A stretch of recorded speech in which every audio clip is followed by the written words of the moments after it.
Welcome, dear listeners, to a classic mystery in the style of the great Agatha Christie.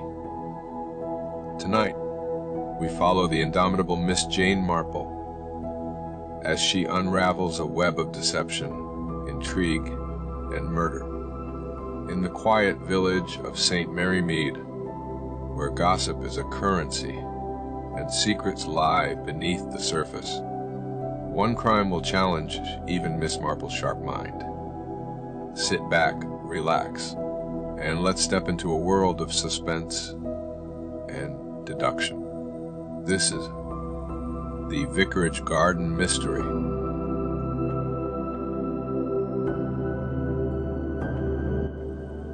The Vicarage Garden Mystery, Chapter 1. The curious incident at dusk.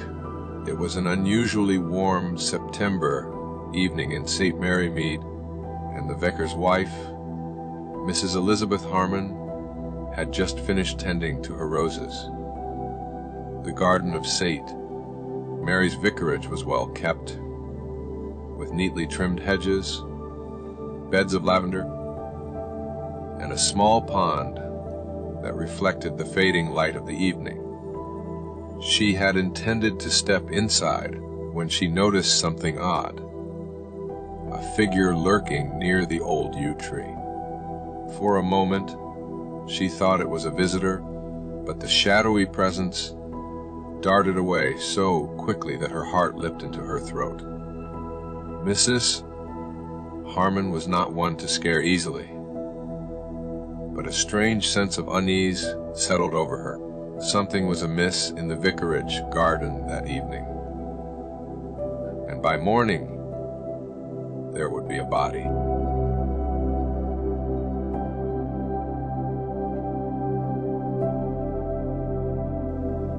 Chapter 2. The Discovery. The next day, as the first light of dawn filtered through the vicarage windows, the housemaid, Mary, let out a piercing scream. The vicar, Reverend Harman, rushed outside to find her standing near the yew tree, her face ashen.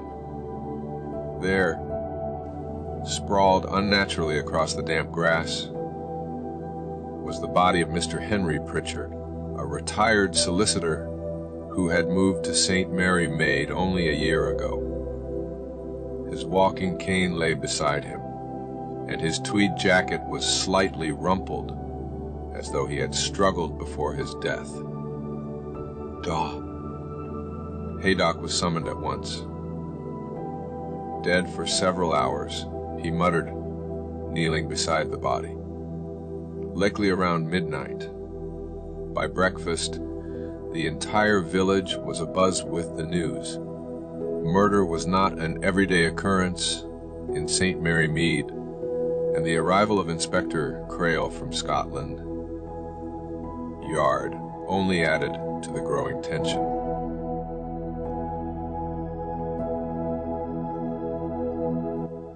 Chapter 3. Miss Marple's Observations. At precisely 10 o'clock, Miss Jane Marple arrived at the vicarage, invited by none other than Mrs. Harman, who, being rather nervous, had sought the comfort of the village's greatest observer of human nature. Miss Marple, with her usual air of quiet curiosity, peered down at the body. A very strange business indeed, she murmured, adjusting her lace gloves. Messire, Pritchard was not a particularly well-liked man, was he? The vicar frowned. Well, he was particular. A bit of a busybody. Oh, not just that, Mrs. Harman whispered. There were rumors that he knew things about certain people, things they would rather keep hidden. Miss Marple's blue eyes twinkled. That does, rather, explain why someone might wish him out of the way.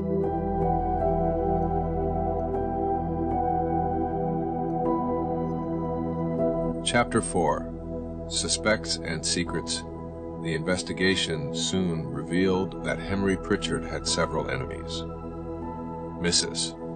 Lydia Carstairs, a wealthy widow, had been overheard arguing with him about some old legal documents. Mr. Gerald Wilkins, a young schoolteacher, had once been blackmailed by Pritchard over a scandalous letter. Miss Evelyn Carter, a mild-mannered woman who had lost an inheritance due to Pritchard's legal maneuvering, was seen walking past the vicarage that night. Each had a motive, but how had Pritchard died? There was no obvious wound, only a strange scent lingering on his clothes, which Miss Marple noted immediately.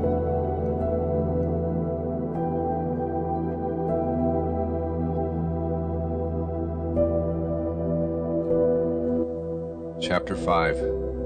The Revelation. While others speculated wildly, Miss Marple sat quietly in her cottage, knitting and thinking. And then, quite suddenly, she knew. That evening, she invited Inspector Crail and the suspects to tea at the vicarage. It was a pleasant affair, until Miss Marple casually remarked, "Emters, Pritchard's murder was quite ingenious.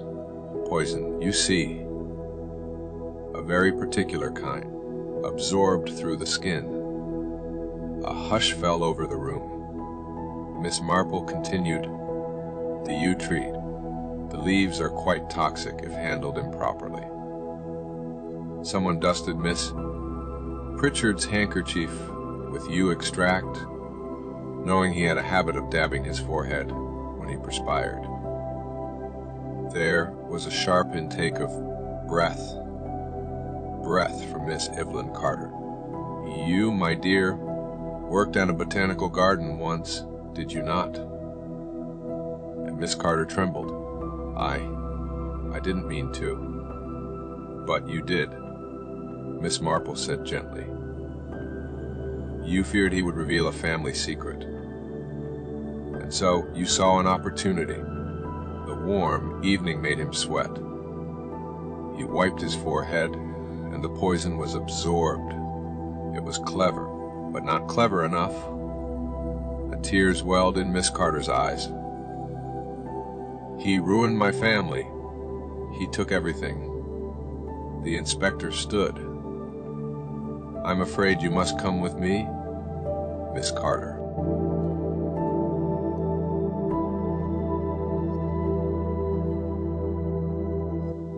Chapter 6. The aftermath as the village settled once more. Miss Marple sat in her parlor, sipping tea. Mrs. Harmon, still shaken, asked, "How did you know it was her?" Miss Marple smiled. "Oh, my dear, human nature is really quite predictable.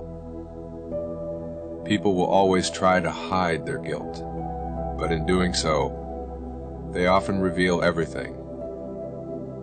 And with that, she returned to her knitting, satisfied that justice had been served.